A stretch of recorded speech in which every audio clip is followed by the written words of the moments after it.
Hello, investors. This is an interview with the CEO of Victory Square Technologies, Shafin Tejani. Product you can fix, but sometimes personalities, they just don't gel. So many great companies out there. Majority of the big giants today came from the same team. We're long-term aligned to kind of collaborate and work together. Do you have a maximum startups that you're able to have in your portfolio? I'm trying to understand how scalable your business model is. Either spin those assets off as their own public entity to unlock value for VST shareholders. As a new investor, again, I'm asking myself, how can I be sure that you are here to stay? If tomorrow you are not there, will the company still be successful? From a stock perspective, we're not penny flippers. We're looking to find the next big thing. And these things don't happen over a day, over a week. I don't want to speculate on this. Let me just finish the question. 2 or 3 interviews already published and few bloggers announced interviews with you. So I'm just wondering why now? And ultimately unlock value for VST shareholders. It sounds like there is a lot of still coming to cover in the future, and I would like to do an interview with you in about a year or 2 years from now. It sounds like the other way interview right now. Shafin. Thanks for having me. It's a pleasure to meet you. So there will be 3 parts, okay? First about the company, then we'll talk about the team, and in the end, more deep dive in your portfolio, okay? Yep. Just a quick disclaimer before we start. This video is not, and I repeat, not sponsored by Victory Square or any other company in that matter. I do not share my own questions with Mr. Tejani before the interview. I believe this way that investors, you guys, will have the possibility to know that all answers are unprepared, and this is a great way for the company to show that they're transparent. And I do not personally own VST stock as of recordings of this video, as of today, okay? Nobody says that I will not buy it tomorrow. That's why I'm here, and I want to share with you my questions about discovering Victory Square for new investors just like me, right? I want to know who you are. I mean, Victory Square, not you personally at this point. So if you have in 2 or 3 phrases the answer what Victory Square does and why it is really interesting, why we should listen to you, please.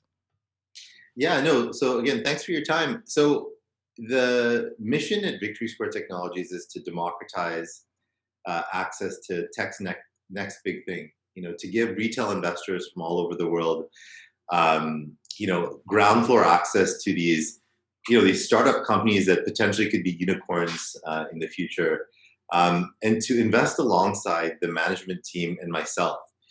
So those are really kind of the core aspects of why we kind of built this to allow retail investors around the world to get access to some of the best technology startups from around the world and invest alongside myself and the management team, and that's kind of our mission and why.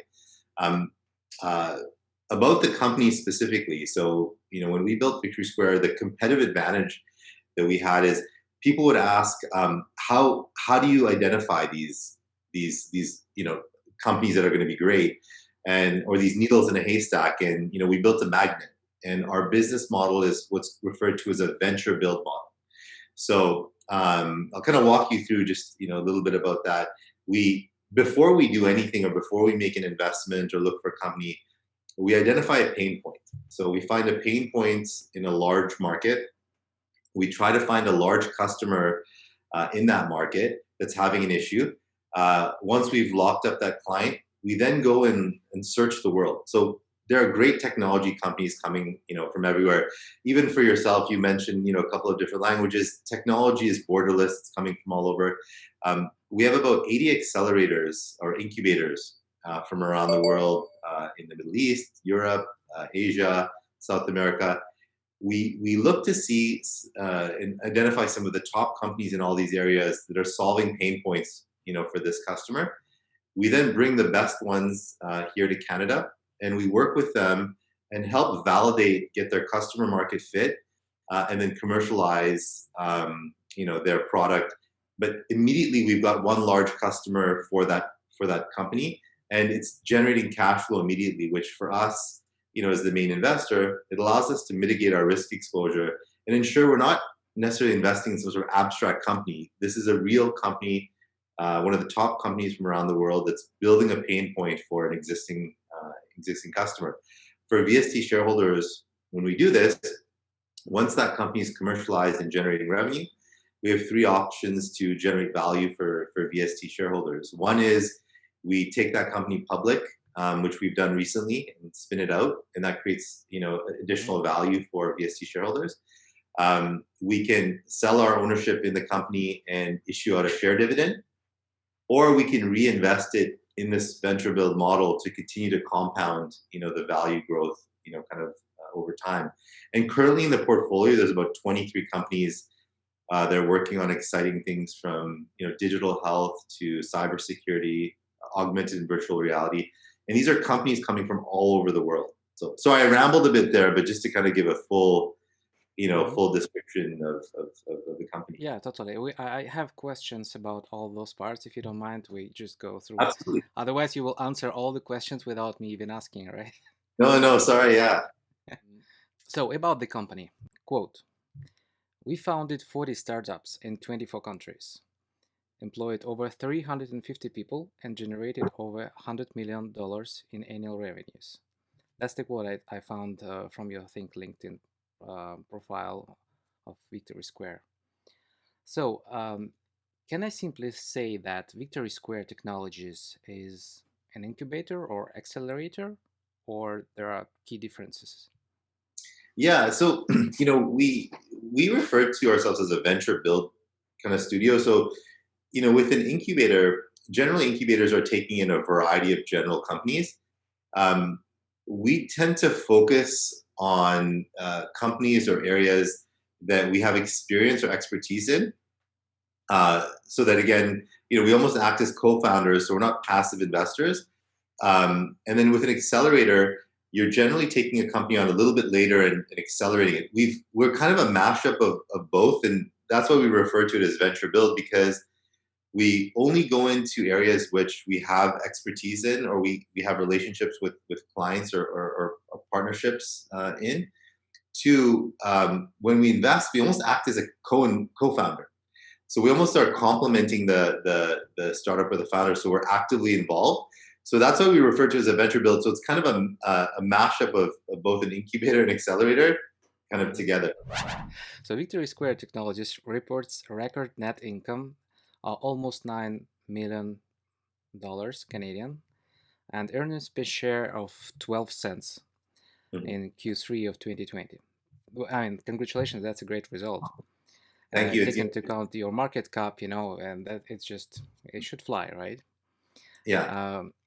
But I think I try to understand, how do you generate this income? You already start to answer partially about this in your intro.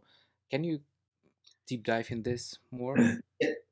Yeah, absolutely. So, when we're like, our model is buying, building, or investing in companies that kind of solve a pain point, like I mentioned.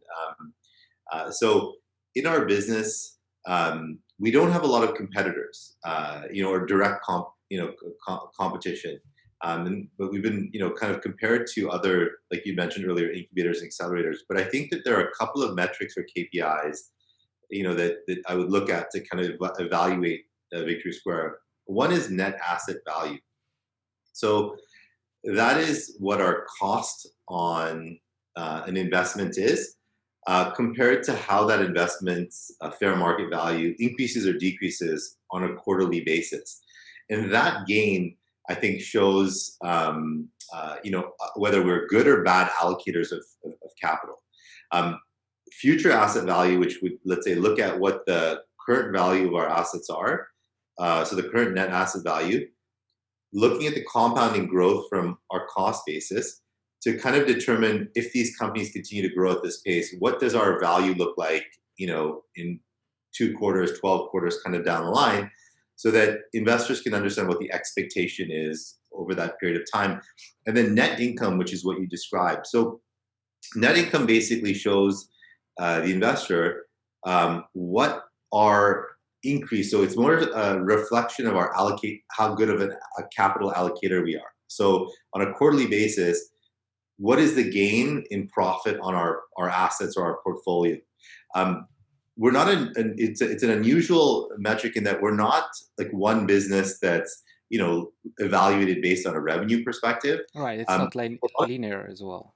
yeah, for a lot of startups and technology companies, and I've heard you kind of allude to this before. It's not necessarily meant you're not necessarily looking at the company from a profit perspective. It's you identify the KPIs in that business, and you look at what their growth trajectory is or the potential for future growth.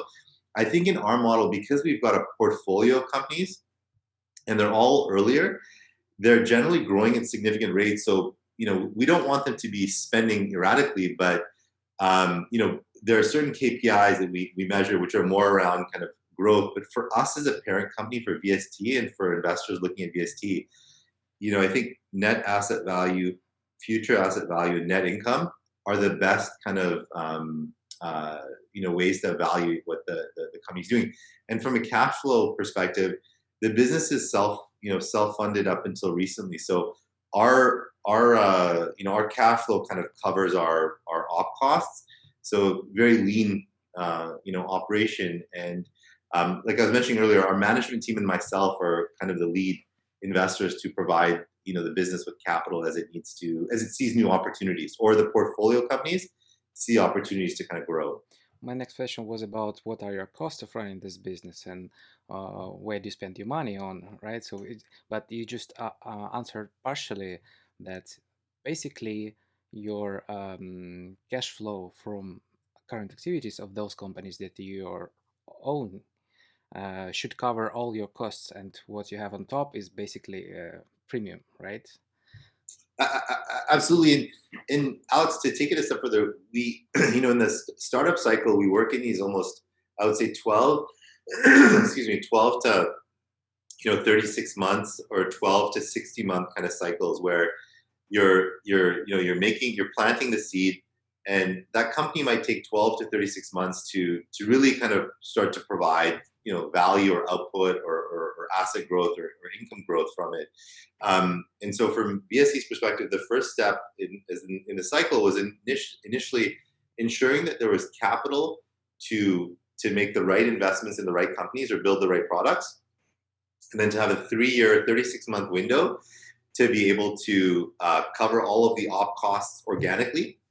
And that 36-month timeline hit earlier this year from when this portfolio started. So we're now seeing that the first cohort is starting to feed back capital to either be reinvested or to expand the team to provide some additional value-added services to the company. So organically being able to kind of support the business's growth. And one prime example of that is a portfolio company named Fans Unite, which was a company that VST had originally acquired wholly for 2 million Canadian dollars a couple of years ago.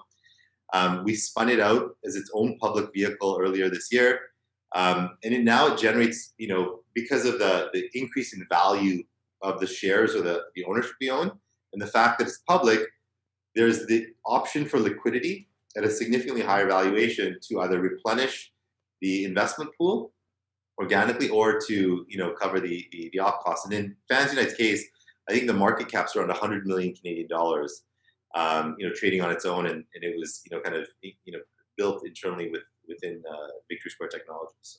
Yeah, it's even more than Victory Square Technologies market capitalization. Absolutely, yeah, and that's one of the points about I think Warren Buffett says it's not enough to invest in a good company. It's your entry point. And I feel like our entry point is very low in that, like, one portfolio company that was spun out, is trading at that type of value, and it shows the management team and product and value. And there's 22 other ones kind of, in the hopper. So from my point of view, there are many private investors with big money out there, right? Venture funds, for example, has been one of those, or just private business angels, and Yeah. you are one of those, right? But we will come to you later in the second part if you don't mind. But as I understand, it's much harder to be a public company in terms of transparency and bureaucracy, right? So my question, why this overhead targeting big army of mostly unexperienced investors just like me, rather than few big investors with big money and also big network? So all in Yeah. all, why did you go public? Yeah. So, a couple of good questions there. Um, so I started in the tech space in the mid 90s, like during the first dot-com boom. And at that time, all companies were public. So pretty much all the technology companies originally went public. And then there was a dot-com crash. Uh, what followed was the rise of like angel investors and large VC funds. And the cost of starting a technology company was lowered. And so from 2000 to I would say up until most recently, most of these tech companies from all over the world, um, from an early investment perspective, uh, you had to know the company or be kind of geographically located around the company to get access to some of those investments. Or you could invest in them when they were fully mature or unicorns and they're publicly listed. Or you had to have the net worth to invest in a large VC fund to get access to it. So one of the ideas here was giving investors access early to these companies from all over the world. Now, the way they would get access to it is they didn't have to have a huge net worth to be able to participate in a large private equity fund or VC fund. They could invest in a publicly traded company. And what that company does is it's liquid, so it's tradable. So it's not like you're investing in an obscure private company where you can't really get your money out if there's any issues. Two, it's audited and transparent.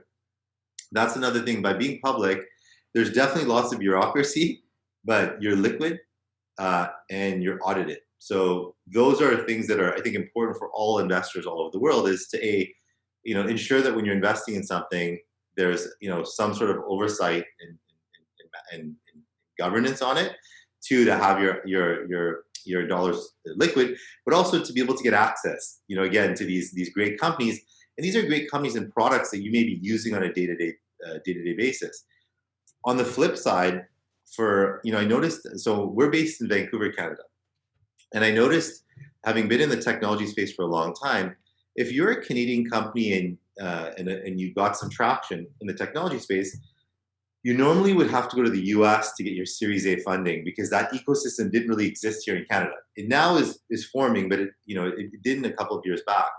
And so, but we have this junior markets. We have the TSX Venture and the CSC, which are great exchanges for Canadian companies, so earlier stage technology companies, to get listed, to list in Germany or in the US, to increase their, diversify their shareholder investor base, be able to use stock as a currency to, roll up assets and grow their business. So we saw some, really good competitive advantages about, why go this public route. For investors, they get early access, their investment's liquid, it's audited, and and there's transparency. Then from access to companies, you've got access to a lot of companies who normally wouldn't have the capital to go public on the Nasdaq or be able to reach. They're restricted to investors within their geographic location. This became a great avenue for them to grow as well. So those are some of the reasons why we thought the public route was the right strategic route for what we wanted to do. So you're more like an intermediary here, right? Like a portal between a lot of money out there, small or big, because big investors can also buy your shares, right? And this way invest in those small companies, if I understand. Yeah, that makes No, sense. absolutely. In the investor base, we do have some institutions, we have some family offices, we have retail. So it's the full kind of gamut. And our investors are coming from Europe, from the US, from Canada, from Asia. So again, a kind of a global pool of investors, just as our pool of companies we're working on are from all over the world. So. And I guess as it grows, and probably you will have a bigger portfolio, but more on this later. It will be easy for you again to grow, being public, right? Yeah. Mm. All right. Yeah, it'll be easier to grow. And I think what we've noticed, like for companies like, so spinning out one of our assets, like Fans Unite, Mhm. in those cases, those companies can benefit from us being publicly listed because they're able to list and they're focused on a specific area. So in their case, esports gaming and sports betting, the public value for them is that by being listed, global pool of capital, but the ability to use their stock as a currency to go and grow. And that's one of the biggest advantages, for them and attracting talent. A lot of times in the technology space, to attract some of the best talent, if you're giving that new team member stock or equity or options in a private company, it's sometimes not as attractive as if they're getting something that's publicly traded, because that at least allows them to know that there's some oversight and control over what ownership they're taking. So we think for a number of reasons, both for VST and for our portfolio companies, there are huge advantages to grow by being public. Okay, I know you already answered this question about competitors in other interviews, but just I cannot not to ask it, right? Yeah. Especially, do you have competitors? I hear myself in the headphones. It's not. It's disturbing sometimes, but I can only hear you from the headphones as well. So that's why I have them. It's not somebody else, talking to me there. It's you. Um, yeah. So about your competitors, do you know the existence of other companies like you, or your really unique company today being public? And also the second part of this question is, I guess you have a lot or should have a lot of competition while trying to pick a company in your portfolio. Probably you have other competitors from that point of view. Yeah. So really good question. So two parts to that. The first is uh, we don't have direct competition, and I think that's because our model is we identify pain points that our management teams, our current team, identifies. We find a customer for that pain point. So by the time we go and look for a company, it's to solve something either within our portfolio or for a client that we've found. So there's no direct competition with that kind of model. However, we've been compared to a lot of different types of companies. So Y Combinator or other types of incubators or accelerators, we sometimes get compared to them because, again, they're dispersed all over in their geographic areas and they're attracting startup companies. Then you have companies like Rocket Internet. So Rocket Internet's a company that's trading in Germany. And again, they own a bunch of different internet companies. Uh, there are significantly more mature companies like a Constellation Software or even a Berkshire Hathaway, where these are examples of companies that are bringing together portfolio companies that they're having some sort of active role in the management of it. But I would say that there's no real direct competition because every investment we make is solving a pain point either within our ecosystem or for an existing kind of customer or client that we have. Now, our portfolio companies, each of them is in a very specific vertical, and they will generally have direct competitors, to them. The other question you asked about, which was, competition around getting access to companies. Yeah. And again, I think it starts with the fact that before we even go look for a company, we already have a customer. So when we're going to look for a company to invest in or a startup to invest in, it's because it's solving a pain point for something that we've already identified. And we're targeting like 80 accelerators around the world that we work with. So we have a large pool of entrants to kind of evaluate and look at, which I think is one advantage of ours. But the advantage for a startup to work with us, or a team to work with us, I think is, in addition to capital, we're also, again, bringing a large customer. That's one of the biggest things. So, for some of these startups, they might be able to get some funding. They could probably build some good product, but then where they generally struggle is marketing and getting customers. And that's where, I think there's a big value add to be able to offer. We call it TKM, time, knowledge, and money. Like being able to offer the three of those things is an advantage to the startups that make us someone that they'd want to work with. Yeah, totally. All right. So, a quick question about the company. I see that times flies. So, just a quick one. You encircle future successful companies. And so why Victoria Square? Why not Victoria Circle? Yeah. Just how did you find the name actually? Yeah, so there are a couple of things. One, I'm a huge sports fan, and so I love the name Victory. And the idea of victory, whether it's in athletics or in business, it symbolizes achievement. So achieving whatever your goal or whatever you've set. So and the word victory translates into every language. So anywhere you go, the idea of victory is something that's kind of universally kind of understood. So we wanted, because we Mhm. operate globally, we wanted a word that that could extend beyond English. And square. So one of the things that we were looking at was when, and I don't know, I can't remember offhand if it was World War One or World War Two, but to end to mark the end of the war and kind of the peaceful times, there were Victory Square. Victory Square, this concept or idea was kind of established in a number of countries around the world. So here, a block away from our office is a Victory Square, and it's a monument to kind of celebrate the fallen heroes and just remember, the sacrifices that were made for the peace and freedom that we have kind of today. So that's kind of why, in the name Victory, Square. Great. Thank you for explanations. All right, let's jump quick to the second part, okay? And more questions about you and your team.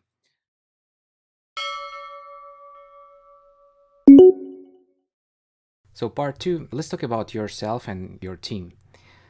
I know that personally you has a list of achievements like Canadian Angel Investor of the Year 2016, Top 40 under 40, etc. How can you have all the knowledge to evaluate the companies that you want to pick? Yeah, so I think one benefit is, so for myself, I've been in the tech space since 1995.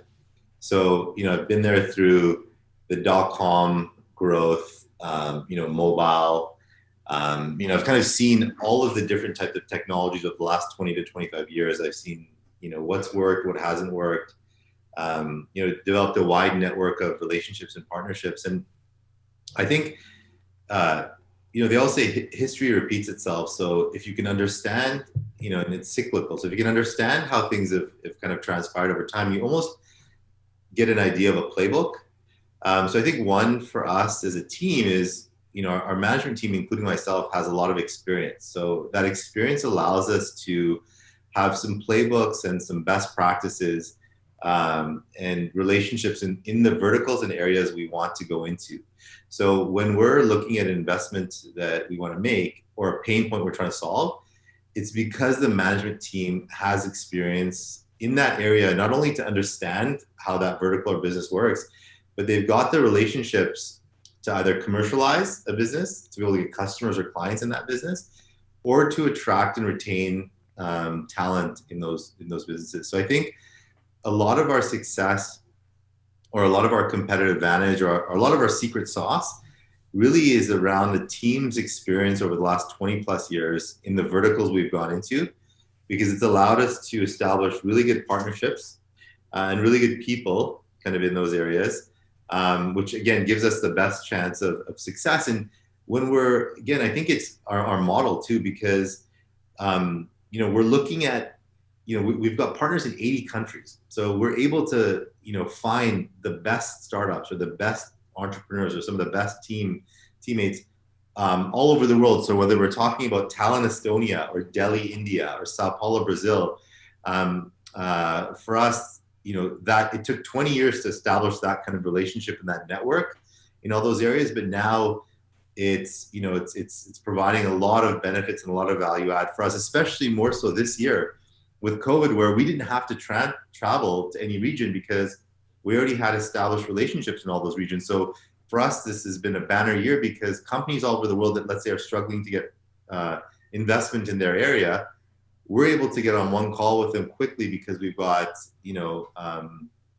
teammates or relationships with partners in all those areas. So you said in the other interview that you take from 20 till 100% in a company that you acquire. And with 20 companies to manage from different fields, how do you even do this? I mean, not in terms of how you pick those, but how you manage those on day-to-day basis. Yeah. So, like I was mentioning, I think because we're not a passive investor, we're an active investor. Um, in our portfolio, there's probably about 10 select companies. Now, in those 10 companies, we're more actively involved on the day-to-day basis. For the others, we have a really big team of advisors that work with those groups and those companies to kind of, let's say get their customer market fit or product market fit, and help them through, let's say, the earlier challenges of the startup side until they're commercialized. For the 10 that are select, uh, our management team has a very defined role in each of those companies. In some cases, it's capital raising. So, as a team, we know when we look at those select investments, what the addressable market or opportunity is. We know what the game plan is, and we know who the team is that is going to assemble it. And then it becomes an idea of like getting the capital that allows them to do those three things.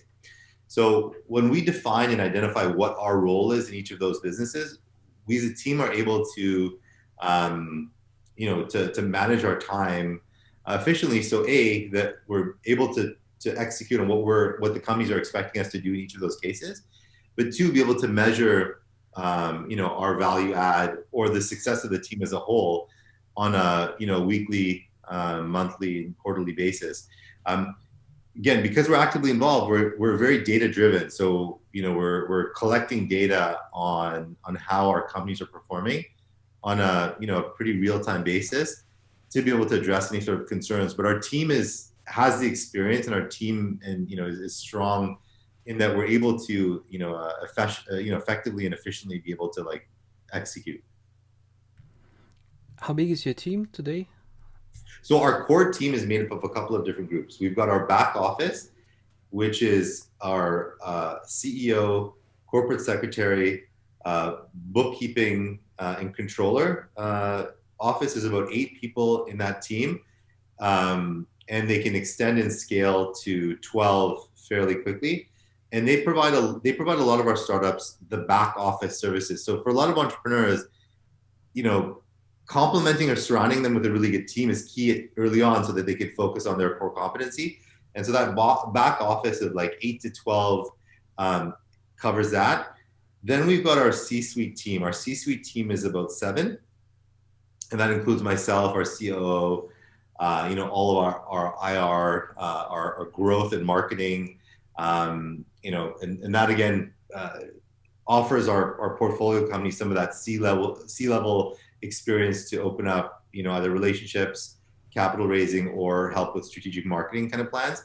Then we've got our own dev studio. So the dev studio, the way we operate that is there's about 50 developers, but those developers are working on behalf of all of the companies. So for any of the portfolio companies we have, they're able to kind of tap into that network so that those developers no one company is absorbing 100% of that time, but the companies are able to get access to a quality dev team, kind of on demand, but in a in kind of a cost efficient kind of manner, and that makes up kind of the team at Victory Square. And then we've got each of the portfolio companies has its own kind of independent management team, where there is some overlap, but each of them kind of operates kind of on their own, independently in their own offices in a lot of cases. Why the alchemist? You know what I mean. Yeah. So when I was 18 or 19, I'd started my first business, and it was during the dot-com boom, and it was kind of growing, and I was going through a lot of transitional stage in my life, and I read this book called The Alchemist by Paulo Coelho, and it's still to this day one of my favorite books, and I give it to a lot of my colleagues to read. But I think at that time the book had such a profound impact on me specifically, subjective to what I was going through. And again, the concept at that point was, our business model is to identify a needle in a haystack, and to build and grow it and nurture it. And the idea behind alchemy is turning dirt to gold. So there was just so many parallels. From it being my favorite book and reading it at a time that had a really big impact on my mindset. And then the idea of, again, we invest in early things and we try to build them up and grow them into something great. So it fit. Get it. For those who don't know, you will see in the screenshot of LinkedIn profile of Shafin. Shafin, do you have unsuccessful experiences investing in a company in the past or inside the Victory Square Technologies? And what did you learn from that, and how do you apply this today? Yeah, If you can think of absolutely. So those. yeah, absolutely.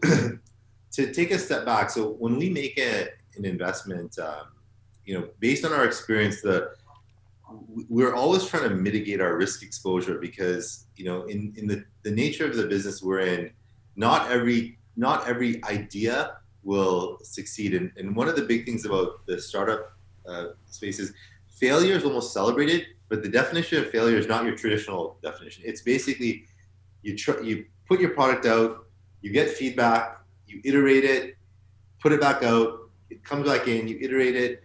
And so, when we make an investment, we're always trying to solve a pain point for something, an existing issue that we have or a client we have.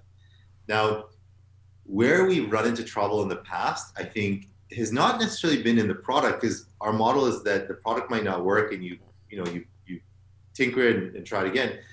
I think it's been in the alignment with the teams that we're investing in or the entrepreneur. And that's where I found, sometimes we have challenges where we're investing in a management team that we realize there's not an alignment, like our core values aren't the same, or our motivations aren't the same, or there's a clash of personalities. The startups have been glamorized. Like, it's not a hockey stick curve up. It's it's an ebb and flow. Like, there's lots of challenges, and you really need to have, a team that's aligned, because you can't get too high and you can't go too low. You need to be able to kind of work together. So I think the biggest challenges that we have encountered challenges in our investments before, and the challenges usually are always around team fit, team alignment. Product you can fix, but sometimes personalities, they just don't gel. And our key learning from that is just to try to do a better job of how we make, how we test that alignment with teams. And one of the things we've done is, as part of our onboard process, I mentioned we identify pain points, find a customer, then we go and look for a company. Now what we do is, when we look for a company, we actually bring in a couple of the companies, and we work with a couple of those companies for about, I would say, with COVID it's a bit different, but pre-COVID, we'd probably in most cases bring them to Canada and work with them for about 90 to 120 days, and really be able to evaluate, not only are they a good fit for us, but are we a good fit for them? Because there's some founders where, it's just, we may not be the right investor for them. So that's how we've kind of tried to alleviate that, because if the product doesn't work, in a lot of cases that's happened, that team ends up being able to be great for another team, in our portfolio. Yeah, So yeah. I think that's a really important point, because you can not build a product without developers. I mean, not developers, but a team. Let's put it this way. Absolutely. And but team can build a lot of great products all together. I just think all the time about PayPal Mafia. They built so many great companies out there. It's just basically majority of the big giants today came from the same team, and You're, that's why you're, it's really important. you're spot on. And just to take that a step further, I mean, that's the biggest thing I think with alignment, because if you can get a group of really smart people together that complement one another, that get along well, like you said, that team can do so much. There's so many different products that they can build together. But if that team isn't aligned, then it's just a recipe for disaster, because it's so hard to move past a lot of different challenges that you see in the everyday kind of product cycle. And Talking about your team again, last question on this part. I saw you have a lot of advisors there, and I would like to know what are their role and what are their interest long term. Uh, I saw you have a person who I know not personally, but about 3 years, Pavel Baines, Yeah. CEO of Bluezell, another blockchain startup. It's been 3 or 4 years from there right now, but okay, it's not about them. It's just he's very active in blockchain area, and you have one of the company in your portfolio which is in blockchain area as well. So I guess they're interacting in that part. So if you can speak Yeah. more about your advisors and what's Yeah, their so role. there's, I think, as mentioned earlier, I think our secret sauce is our people and our partnerships, and that's a massive, kind of value add. We have capital, but people and partnerships, I think, are key. So with our team, we try to find and align ourselves with thought leaders in the verticals or disciplines we go into. So in the example you just gave, like, Pavel's originally from Canada and Vancouver. He's based in Singapore now, but he's a thought leader and a subject matter expert kind of in blockchain and in the DeFi space. So by working with him, the benefit for us and our portfolio companies is they have access to someone who can open up doors, provide them guidance, uh, and that's super strategic. I think for us to have access to people like that. And there's also others like Howard Blank, who's also a director who comes from the gaming space, who's spent 30 plus years in the gambling and gaming kind of arena and area.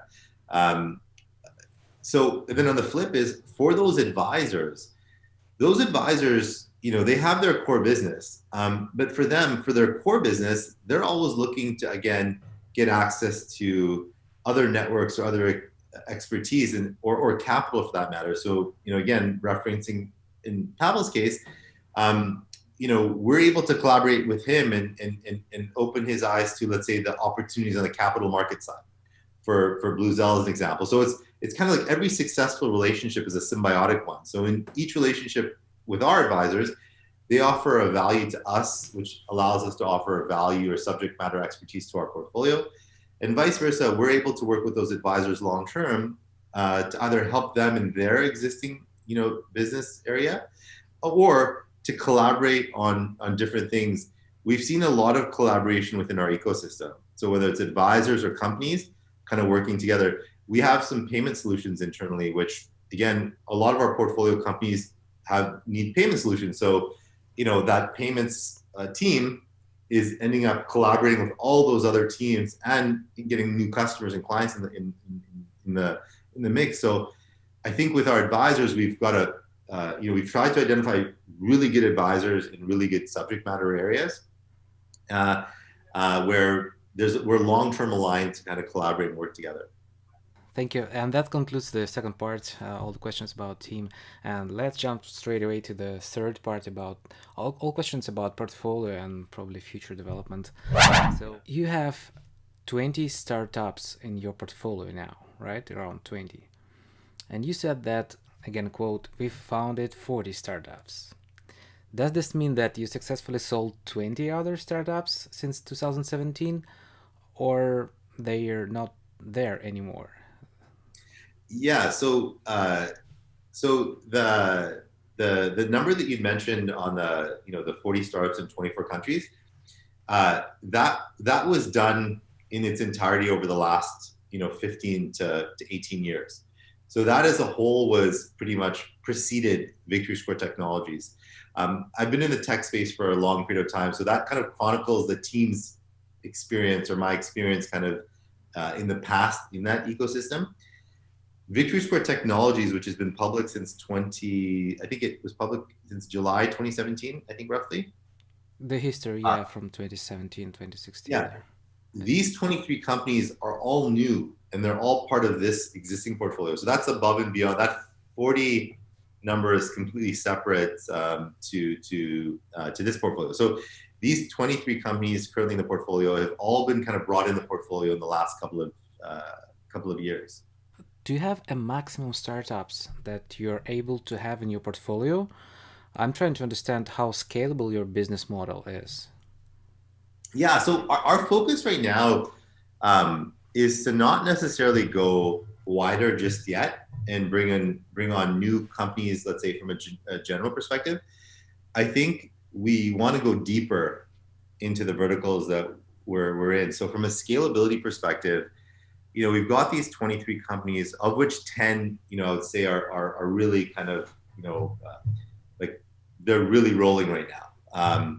And with those 10, we can, extract maximum value for VST shareholders by going deeper into extracting value from those companies. And one example, which was Fans Unite, we took it public by spinning off that asset and allowing that asset to get access to its own stock to go and perform M&A or raise capital, allowed it to increase its value, which increased our ownership from a VST perspective. So I think right now, from a scaling perspective, our goal is to spin off some of our core assets that are commercializing, because we feel like we can unlock value for VST shareholders. So that's going to be the immediate kind of focus over the next 4 to 6 months, which is there's two other companies. One's called Immersive and the other's called V2 Games. Both of those companies will be spun off similar to Fans Unite to scale up and unlock value.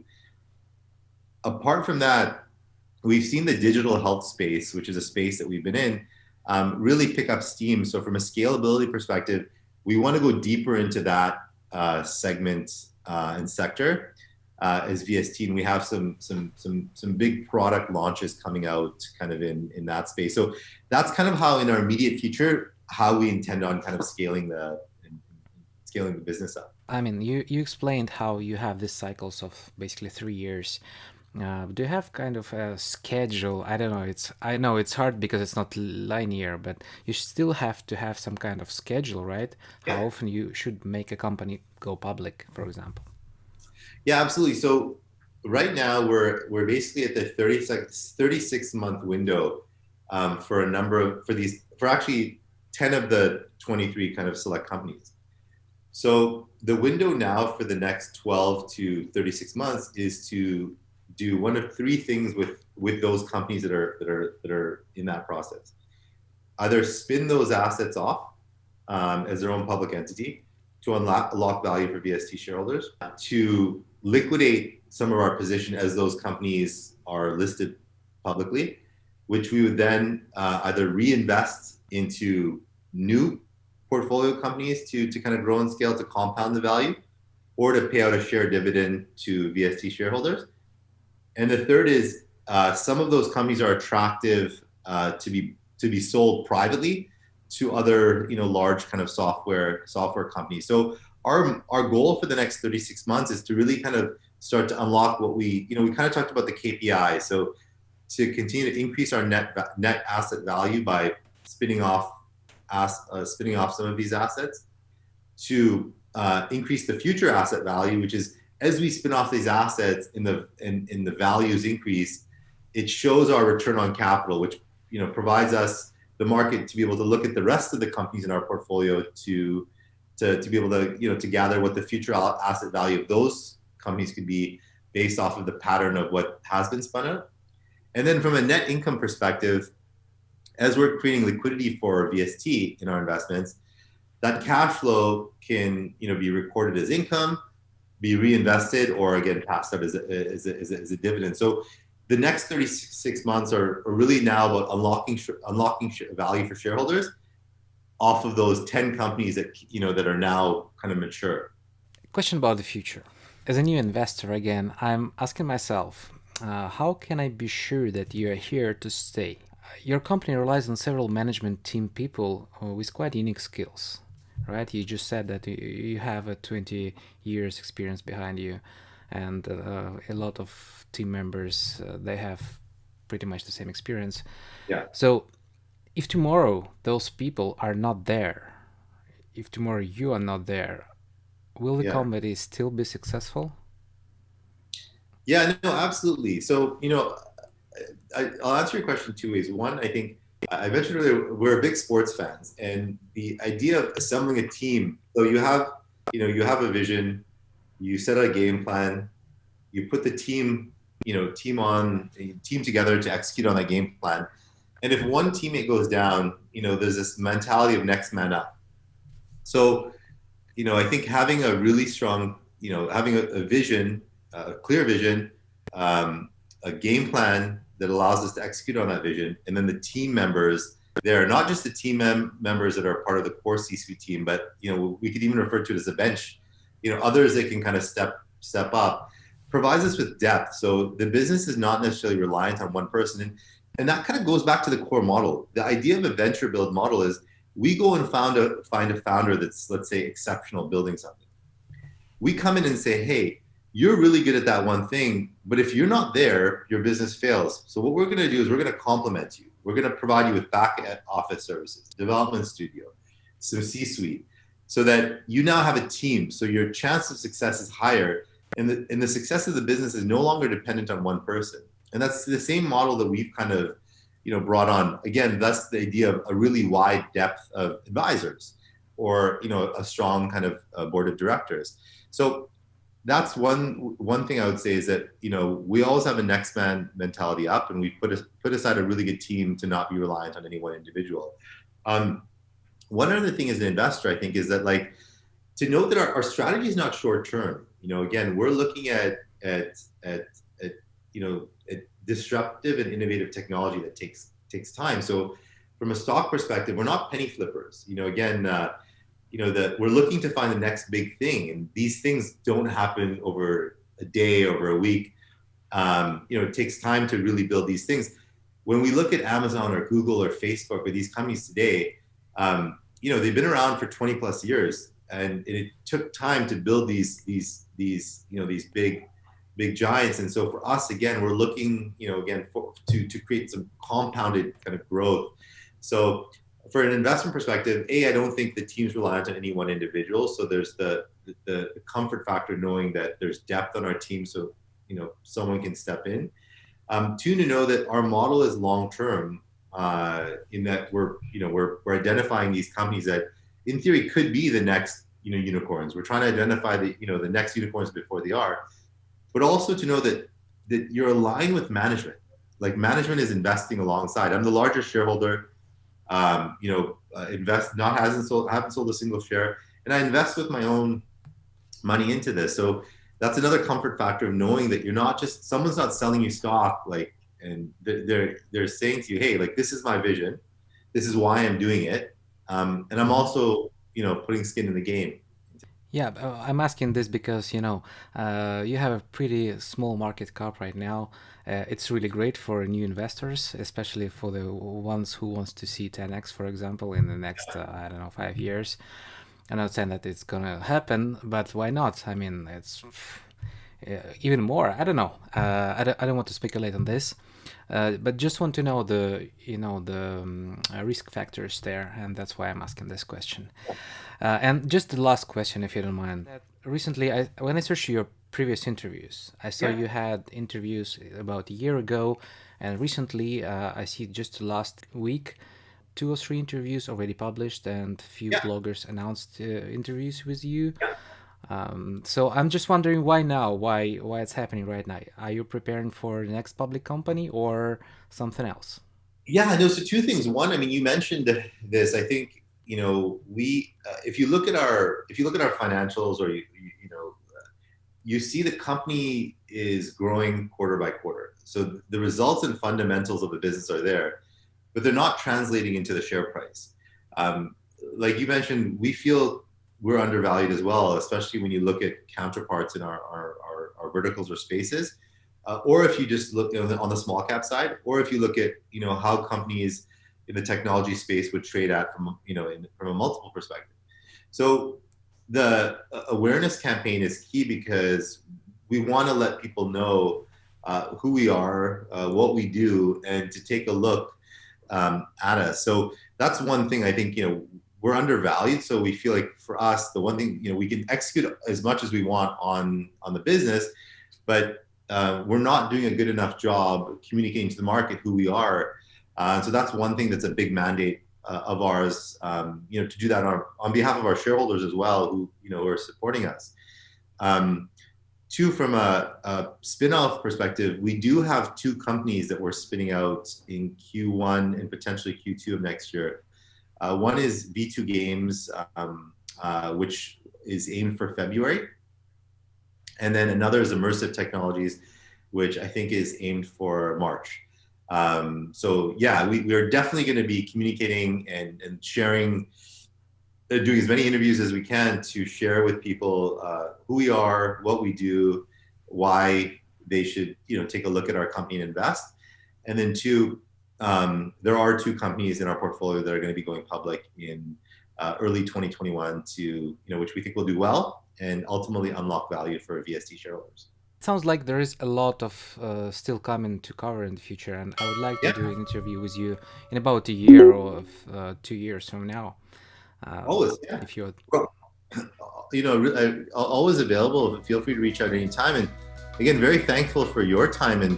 And again, just in a little bit of the background on you, I think it's awesome what you're doing. I think everyone says they want to have financial freedom, but you're not only taking the steps to do it, but you're sharing your journey, which I think is which is awesome, especially right now with with COVID. I think a lot of people are either losing their jobs or just rethinking their goals. And I think having examples of other people doing it, I think gives them the confidence and inspiration. So I think what you're doing and timing for this is awesome. So always love talking to people that are entrepreneurs like myself. So, it sounds like the other way interview right now. Right? Thank you, Shafin. thank Really you so appreciate much. your time.